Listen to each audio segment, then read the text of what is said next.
Ini nomor 11 diketahui titik A 3,1, titik B 0,5 dan titik C min 3,1.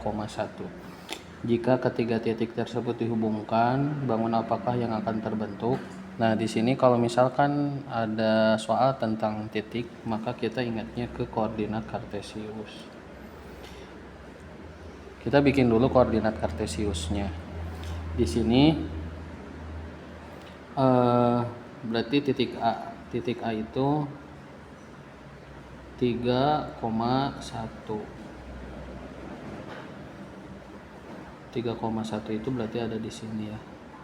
1 2 3 1 2 3.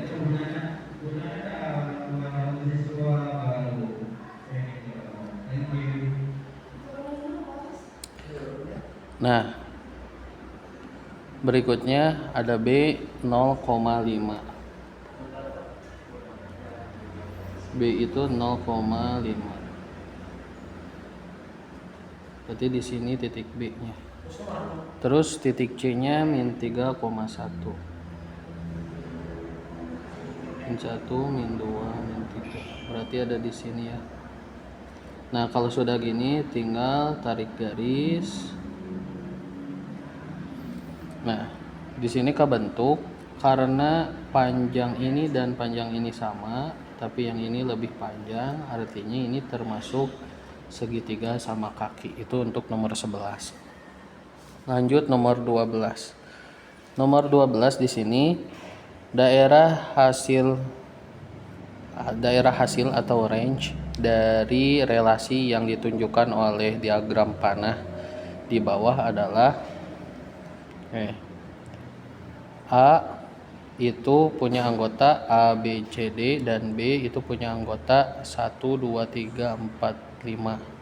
Di sini kelihatan ya bahwa di daerah domain itu semuanya punya pasangan. Tapi di daerah kodomain tidak semuanya punya pasangan. Nah, daerah hasil itu semua yang punya pasangan. Di sini yang kita bisa lihat hanya 1, 2, dan 5.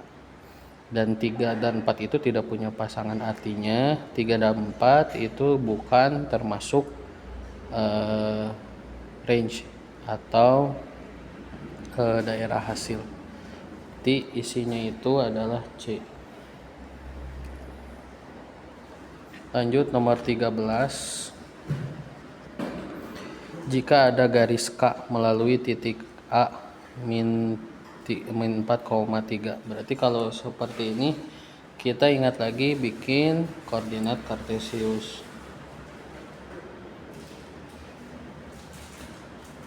Min 4,3 berarti 2, 3.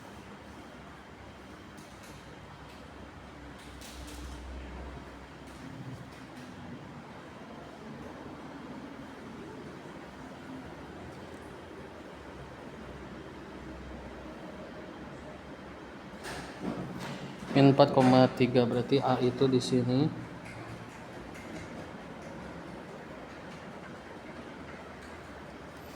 Dan titik B-nya itu min 7,3. Min 7,3 itu berarti di sini. Ada di sini. Nah, garis K itu melalui dua titik ini. Nah, kalau kita lihat, maka kedudukan garis tersebut terhadap sumbu X dan sumbu Y adalah sudah kelihatan ya di sini bahwa garis K yang ini dari sini ke sini itu sejajar dengan sumbu X. Ini kan sumbu X ya. Terus ini sumbu Y. Sumbu Y-nya itu tegak lurus dengan garis K. Nah, ini bisa dua jawaban, antara sejajar dengan sumbu X atau tegak lurus dengan sumbu C. Lanjut nomor 14. Di sini nomor 14, harga satu baju dan 3 kaos itu 195.000. Atau kita bisa tulis baju itu B, K itu kaos. Berarti ini 3K. 1B ditambah 3K sama dengan 195.000. Dan 3B ditambah 3K itu sama dengan 285.000. Ini jadi persamaan dua variabel. Masih di soal kelas 8. Nah, pertanyaannya harga 2 baju dan 1 kaos. Berarti di sini kita harus tahu dulu harga 1 bajunya berapa, harga 1 kaosnya berapa. Cara menentukannya bisa dengan eliminasi atau dikurangkan. Kita kurangi 3B dikurangi B itu 2B. 3K dikurangi 3K itu habis. Lalu 285.000 dikurangi 195.000 itu 90.000. Artinya B di sini 90.000 dibagi 2 sama dengan 45.000. Kita sudah tahu nih satu baju itu harganya 45.000. Selanjutnya kita substitusikan atau masukkan nilainya ke persamaan yang pertama yang ini. B ditambah 3K sama dengan 195.000. Berarti karena ini B itu sudah diketahui 45.000, kita langsung masukin saja 45.000 ditambah 3K sama dengan 195.000. Kita pindah ruaskan 45.000 ini ke kanan. Jadi 195.000 dikurangi 45.000 sama dengan 3K itu berarti 195.000 dikurangi 45.000 sama dengan 150.000. Artinya K itu sama dengan 150.000 dibagi 3 sama dengan 50.000. Nah, di sini kelihatan harga satu kaos itu 50.000 dan harga satu baju itu 45.000. Tinggal kita masukin nilainya ke sini. 2 baju dan 1 kaos, 2B ya. Ditambah 1K sama dengan berapa? 2B itu B-nya 45.000 ditambah K-nya itu 50.000. Berarti 2 dikali 45.000 90.000 ditambah 50.000 hasilnya adalah 140.000. Ini hasilnya. Oh, di sini jawabannya C. Seperti itu. Dilanjut dengan nomor 15. Di sini diketahui kelompok 3 bilangan. Ya. Kelompok 3 bilangan di sini ada kelompok 1 itu 5, 12, 13. Kelompok 2 7, 23, 24. Lalu yang kelompok 3 8, 15, 17 dan kelompok 4 itu 12, 35, 37. Nah,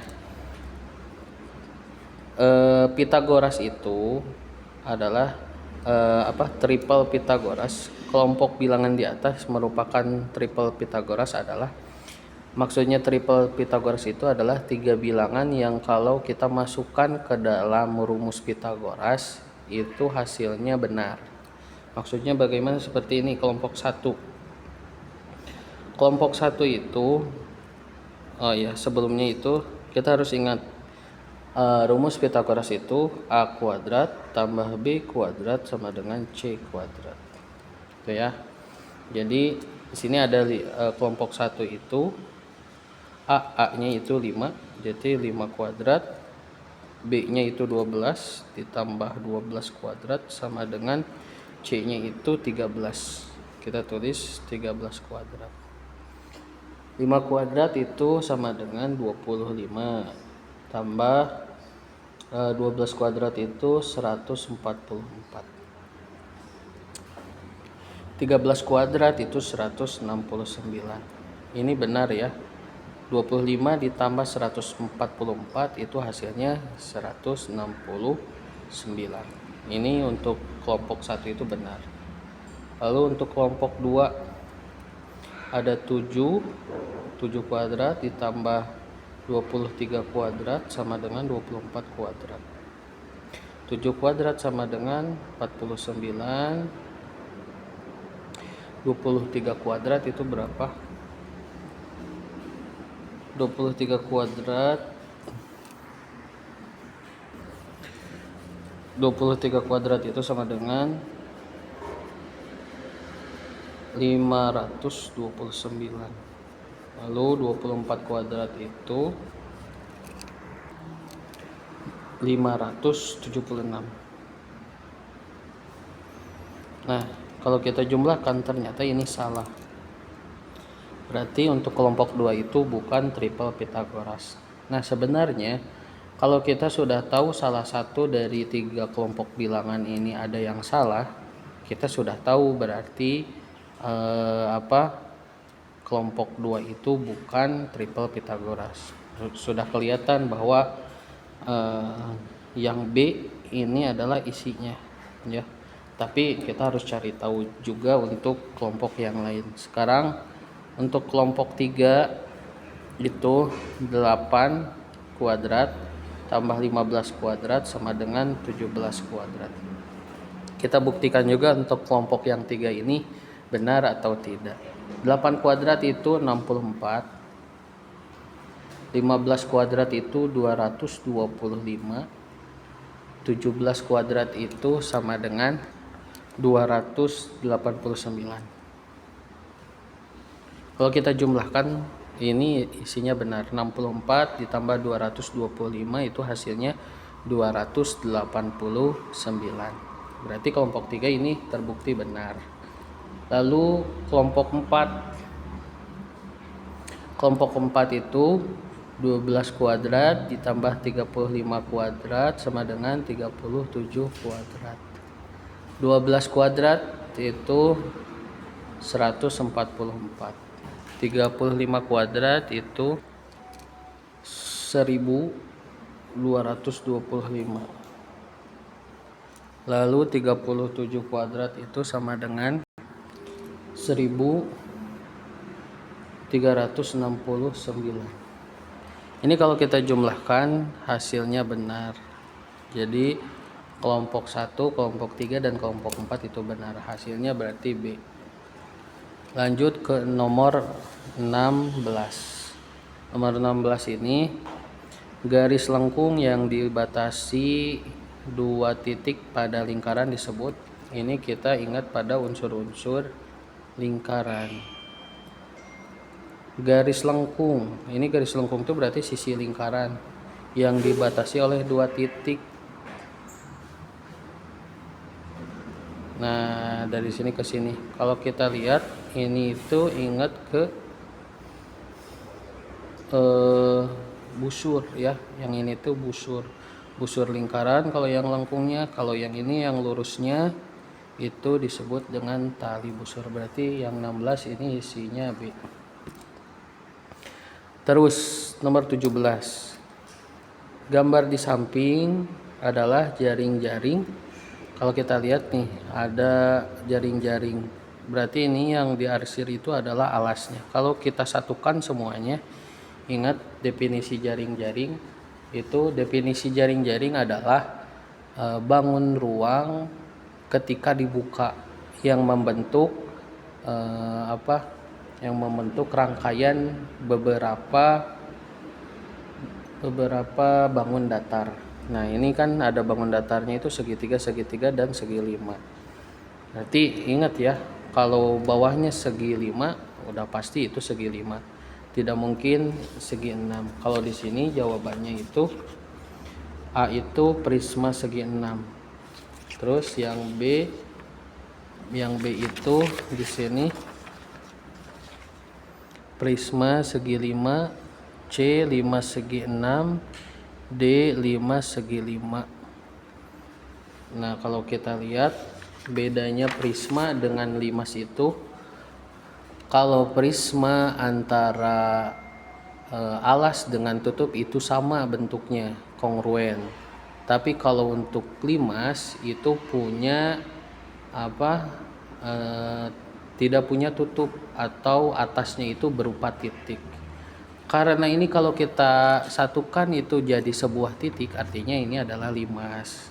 Ya, sudah kelihatan kalau di sini limas berarti limas segi 5. Jadi nomor 17 itu adalah isinya D.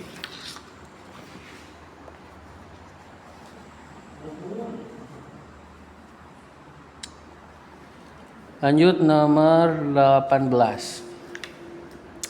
Data penjualan beras dari toko sembako pada 5 hari dalam minggu pertama bulan Januari adalah sebagai berikut. Kalau kita lihat di sini hari Senin itu ada 20, ini dalam kuintal ya. Berarti Senin 20 kuintal atau KW. Selasa itu di sini kelihatan 50 kuintal. Rabu itu 40 kuintal.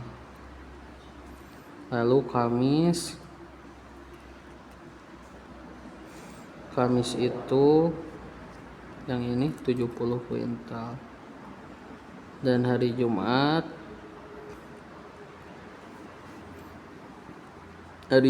itu 30 kuintal.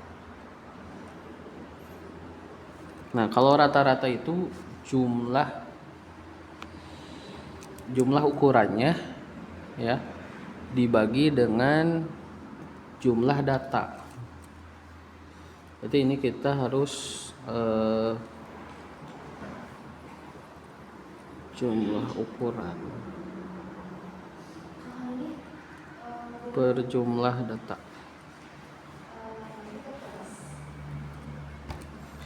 Di sini jumlah ukurannya 20 tambah 50 70, 70 tambah 40 110, 110 tambah 70 180, 180 ditambah 30 210. Dibagi jumlah data, ini ada berapa data? Ternyata ada 5 data. Senin, Selasa, Rabu, Kamis, Jumat. 1 2 3 4 5. Dibagi 5. 210 dibagi 5 adalah 42 kuintal. Di sini isinya C.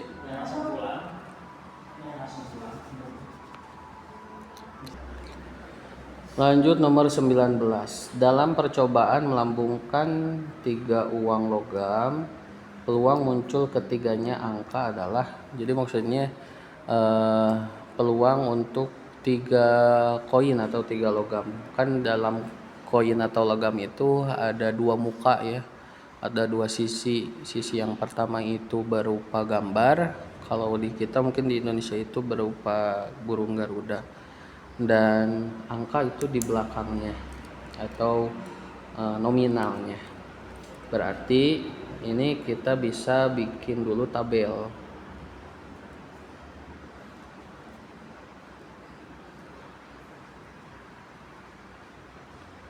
Ada angka, ada gambar.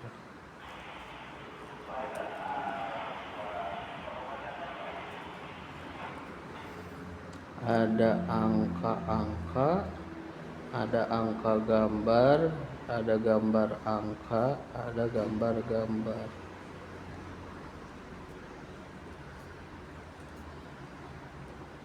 Nih.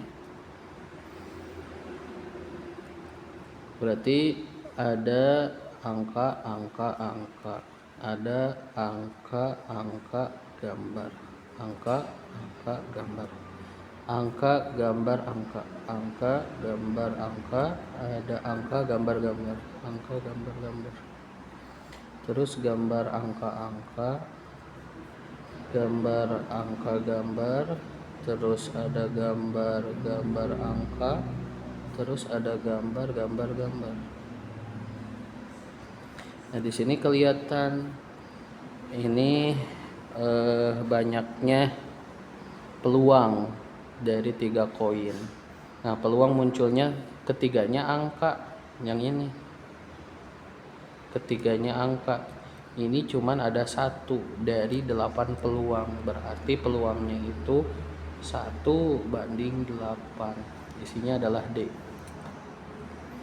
Begitu juga kalau misalkan pertanyaannya peluang munculnya angka 2 kali, gambar 1 kali. Kalau angka 2 kali di sini berarti ada 1, angka 2 kali ini juga 2, ada lagi angka 2 kali yang ini 3. Berarti ada 3, 1, 2, 3. 3/8 kalau misalkan pertanyaannya angka 2 kali, gambar 2 kali. Lanjut nomor 20. Sebuah titik D itu -7,2. Ditranslasikan ke kanan 4 satuan dan ke atas 5 satuan. Kalau ke kanan dan ke atas itu artinya berarti ditambah, maka bayangannya berada di titik. Kalau seperti ini kita bisa langsung gambarkan di koordinat kartesius. Ada -7,8, ini -7 misalkan, -7,2 ya. Berarti titik D ada di sini. 1, 2, 3, 4, 5, 6.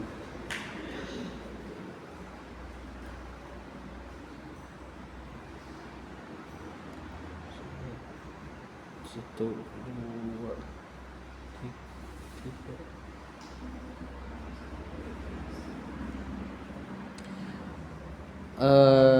Empat satuan ke kanan, berarti dari sini ke kanan ke arah sini. 1, 2, 3, 4 berarti ada di sini. Dan 5 satuan dan ke atas 5 satuan, berarti dari 2 itu ke atas 1, 2, 3, 4, 5 sampai di 7. Nah, ini kalau digambarkan seperti ini berarti D itu ada di D aksen atau D bayangannya itu ada di -3,7. Ini sudah ada ya -3,7, jawabannya B. Tapi kalau misalkan kalian gak mau digambar, bisa aja langsung. Misalkan D itu sama dengan -7,2. Nah, gampang saja di sini kan ada tambah nih, tambah ya, berarti Y-nya X-nya ditambah, Y-nya juga ditambah. Di sini 4 satuan dan 5 satuan. Ingat ya, kalau ke kanan kiri itu untuk X, kalau atas bawah itu untuk Y.